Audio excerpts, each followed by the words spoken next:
Poin saya harus berbicara tentang akhir zaman ya Bunda. Sebetulnya saya tidak pernah berambisi untuk menyampaikan ini kepada dunia, ya kepada umat Islam, maksud saya di Indonesia, terkait dengan siapa Dajjal di dalam ruang terbuka seperti ini. Dulu hanya dalam kajian demi kajian, seminar dalam seminar saja, tertutup itu pun. Tapi demi Allah, peristiwa inilah yang menjadi titik tolak fitnah Dajjal sempurna di akhir zaman ini. Demi Allah ya Bunda, ketika saya mengungkap peristiwa ini, ternyata dalangnya bukan Usamah bin Laden, dalangnya bukan Al-Qaeda, tetapi orang dalam Amerika sendiri. Bahkan ternyata pandemi ini sudah mereka rancang sejak tahun 95. Subhanallah, berkah saya mengkaji peristiwa ini, sampai data saya dapatkan dari Komisi 911 Amerika, Kongres Amerika membentuk Komisi 911 to find who was behind in this disaster, untuk menemukan siapa yang berada di tanggung jawab di balik bencana tragedi ini. Ternyata semua fitnah ini terungkap, hatta pandemi corona dan omikron sudah mereka rancang tahun 95. Untuk apa? To take over the world, untuk menguasai dunia. Dalam genggaman siapa? Dalam genggaman mereka. Siapa Bunda ini Bunda? Justin Bieber. Idola kaum remaja milenial. Saya tanya sama ayah Bunda, siapakah idola kita? Siapa idola kita? Nabi Muhammad? Yakin? Benar nih? Hakul yakin? Baik, kita buktikan siapa idola kita. Jamaah, sekali lagi, hati-hati. Ini fitnah akhir zaman. Betulkah Rasulullah idola kita? Baik, bawa HP kan? Jamaah bawa HP? Punya kuota? Nggak punya? Aduh, parkir miss kalau nggak punya kuota. Buka Google sekarang. Ayo, buka Google, ketik arti idola. Kita akan menemukan siapa idola kita. Buka Google search, Google, klik arti idola, enter. Ya, kita akan menemukan siapa idola kita. Apa arti idola dalam Kamus Besar Bahasa Indonesia? Silakan. Jamaah, ayo dong. Punya kuota nggak? Yang nggak punya kuota, kasihan deh ya, parkir miss call. Wah, apa ya Bunda? Ada? Apa Pak arti idola Pak? Belum? Apa Bang? Apa arti idola Bang? Bang ini Bang, pakai mic Bang, biar jelas yang mendengar semua. Arti idola dalam kamus KBBI itu adalah orang, gambar, patung, dan sebagainya yang menjadi pujian. Pujaan.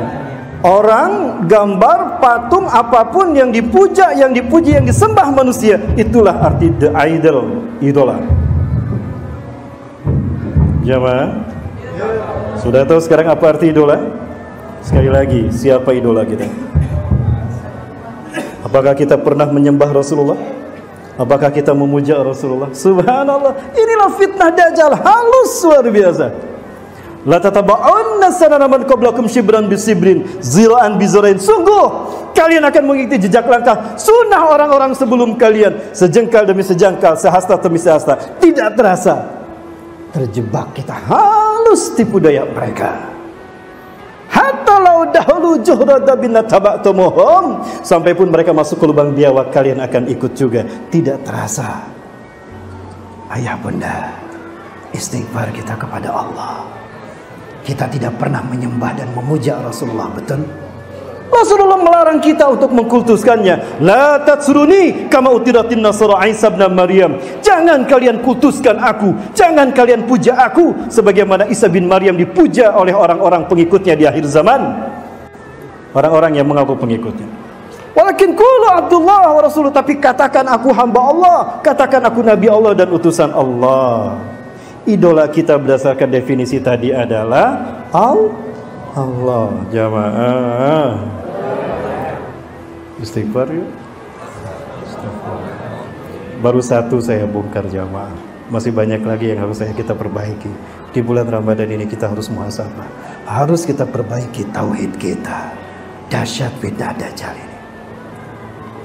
Lanjut jamaah. Mohon maaf ya. Nah, dulu saya juga mengatakan begitu. Idola kita Rasulullah. Dulu ketika kita belum tahu. Insya Allah kalau belum tahu bukan menjadi dosa. Ayah bunda yang dirahmati Allah, sekali lagi, pengaruh sistem Dajjal ini bukan hanya merasuki mereka yang tidak punya agama, Muslim pun kena, bahkan generasi milenial tanpa daya saring iman dan Islam, mereka menelan bulat-bulat produk-produk dari sistem Dajjal. Hatta anak-anak pesantren pun kena, Bapak Ibu sekalian. Kenapa? Alatnya ini. Ini alatnya, dan ini tanda kiamat telah dekat, kata Rasulullah SAW.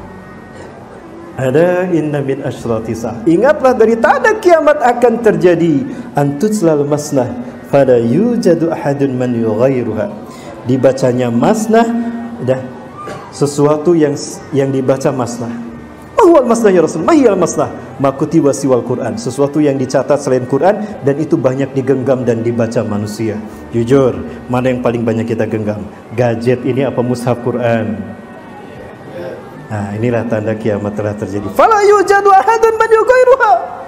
Tidak akan kalian temukan orang yang bisa merubahnya. Mau dirubah gimana? Kita butuh sama ini kan?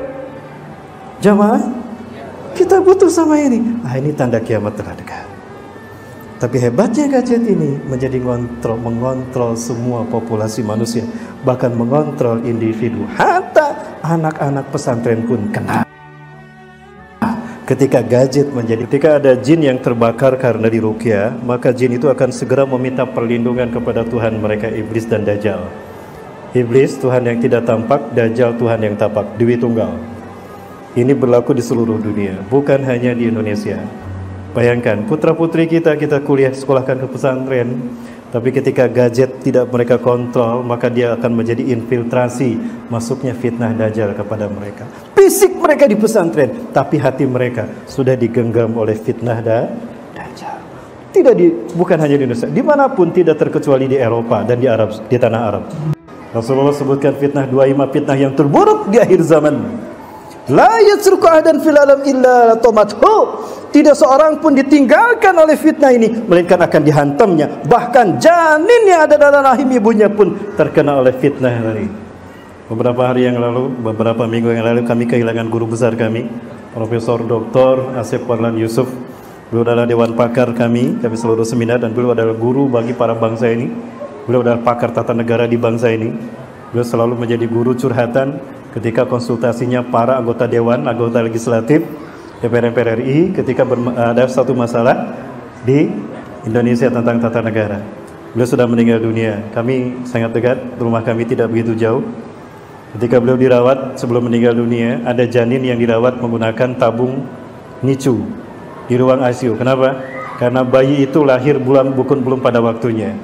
Kenapa bayi itu lahir belum pada waktunya? Ketika dikandung ibunya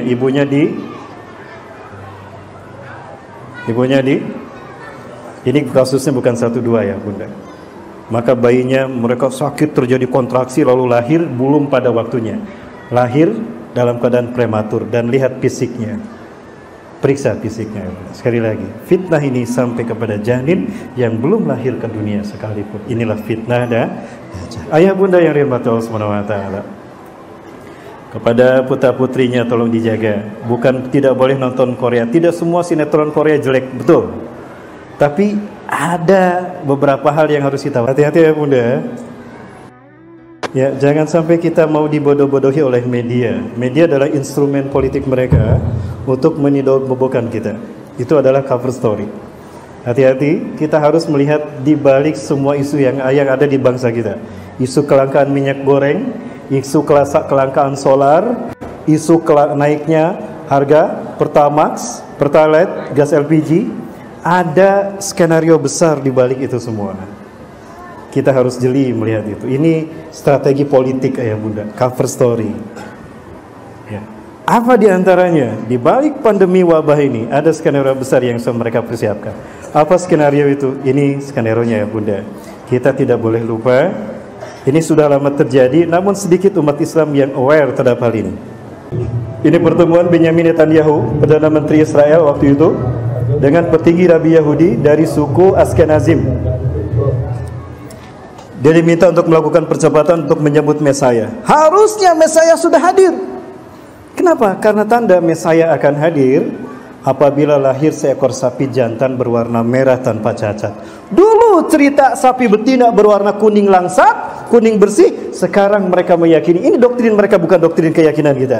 Apabila lahir sapi merah tanpa cacat, jantan bukan betina, maka akan lahir Mesayah, akan datang Mesayah, raja yang ditunggu-tunggu, the God who's waited, untuk memimpin Yahudi menguasai dunia, to take over the world.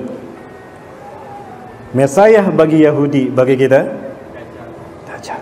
Sekarang qadarullah, Allah sungkun mereka, Allah istijrat mereka. Sapi yang mereka tunggu-tunggu pun sudah lahir, ayah bunda. Sampai dokter-dokter dari seluruh dunia, ahli hewan diundang. Tolong teliti, ada cacat tidak? Apakah sesuai dengan kitab Talmud?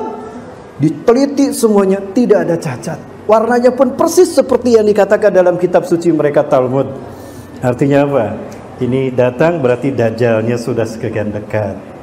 Ya, kalau ini datang dan Dajjal datang dan ini ada, masih hidup, maka binatang sapi inilah yang akan disembelih oleh Mesayah di atas altar yang dibuat dari Haikal Solomon. Haikal Solomon harus segera berdiri di atas puing-puing Masjidil Aqsa. Ayah bunda, kenapa kita targetkan sholat Idul Adha di Masjidil Aqsa?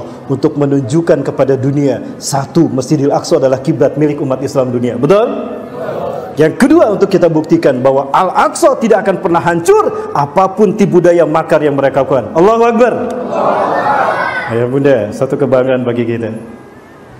Kapan Dajjal akan muncul? Ketika Imam Mahdi keluar. Kapan Imam Mahdi keluar? Idza muni'an nas ayyahujal baita wa ya'tamira ilaih. Apabila manusia terhalang melaksanakan haji dan umrah, itu saat di mana Al-Mahdi akan segera datang. Sudah terjadi kita terhalang melaksanakan haji dan umrah? Itu ayah bunda yang dirahmati Allah. Berarti telah dekat peristiwa-peristiwa besar. Sebelum itu terjadi, mari kita manfaatkan momentum. Saya sebelum pulang dari Al-Quds, dari Yerusalem, Syekh Qasim yang mengantar kepulangan kami mengatakan, beliau adalah Syekh dari Palestina, la tangtahi ya ikhwatanal muslimin Indonesia li ziarati hadal Qudsi. Jangan kalian berhenti mengunjungi Al-Quds ini. In tangtahu li ziaratiha falaisa alaikum bab ayyadkhulu fiha abadan. Jika kalian berhenti berkunjung ke Al-Aqsa, maka tidak akan pernah ada pintu bagi kalian untuk masuk selamanya. Ayah bunda, insya Allah ada 3 pasukan yang Allah siapkan menjelang turunnya Nabi SAW. Di mana nanti Nabi Isa akan turun? Insya Allah Nabi Isa akan turun di masjid yang satu ini, di masjid yang Rasulullah sebutkan bermenara putih. Satu-satunya masjid yang bermenara putih yang Rasulullah sebutkan, Indal Manaratil Baida Syarqiyah di Moskow, turun di masjid di Damaskus Timur, adalah Masjid Umawi. Nah, ini masjidnya ya bunda. Ini masjid satu-satunya yang punya menara putih, berada di Halab. Halab itu Aleppo, perbatasan Aleppo. Nanti akan berperang umat Islam melawan Romawi. Ya, Rasulullah bersabda, innakum satusalihuna Roma sulhan aminan. Sungguh kalian akan mengadakan perjanjian damai dan kerjasama dengan Romawi, perjanjian yang sempurna. Summa tuqatiluna antum waruma aduwa min waraikum. Lalu kalian bergabung dengan Romawi, memerangi musuh di belakang kalian. Ya. Ya. Fatung saruna, lalu kalian menang dalam perang itu bersama Romawi, mengalahkan musuh-musuh kalian. Watugnamuna, dan kalian akan mendapatkan ghanimah yang banyak saat itu. Ya. Watuslamuna, dan kalian akan selamat. Falamma wasaltumu makanin zi marzin ditulul fi marjin ditulul, ketika kalian sampai di padang rumput, faqama rajulun min ahli Nasraniyah, maka berdiri seorang laki-laki dari ahli Nasara Romawi ini. Dia mengatakan ghalaba salib, salib menang, sambil diangkat salibnya. Fayaghdibur rajulun minal muslimin, seorang laki-laki muslim marah. Kata siapa salib menang? Kami juga menang. Didorong tuh yang bawa salib tadi, fayadukkuhu, jatuh ke jurang mati itu. Salibnya dihancurkan. Maka Romawi membalas membunuh orang yang muslim yang mendorongnya. Disitulah Romawi berkhianat. lalu berhadapan dengan umat Islam. Romawi akan bersiap-siap di Amak dan Dabik Turki. Umat Islam akan di sini, di masjid yang ini, dipimpin saat itu oleh Imam Mahdi. Ketika Imam Mahdi meluruskan sholat kita, dan sholatnya sholat subuh ya bunda. Waqad uqimatis sholat, dan qomat sudah dikumandangkan. Allahu akbar, Allahu akbar, asyhadu an la ilaha illallah. Sudah dikumandangkan. Wa imamukum minkum, imamnya imam dari kalian, Imam Mahdi. Ketika Imam Mahdi meluruskan sholat, fa nazala Isa bin Maryam ala janahain malakain indal manaratil baida. Maka turunlah Nabi Isa alaihi salam di sisi menara putih. Ini menara putihnya nih.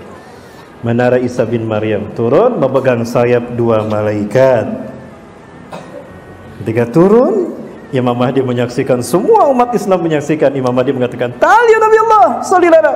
Mari Nabi Allah, imami kami sholat. Imam Mahdi mundur. Namun apa yang terjadi? Apakah Nabi Isa menjadi imam sholat? Tidak. Nabi Isa mendorong Imam Mahdi, "Taqaddam, hadhihi uqimat lak." Maju ke depan, qomat ini dikumandangkan untukmu. Inna ba'dakum li ba'din umara. Sebagian kalian pemimpin bagi sebagian yang lain dari umat ini. Tukramatullah hadhil ummah. Kemuliaan yang Allah berikan pada umat ini.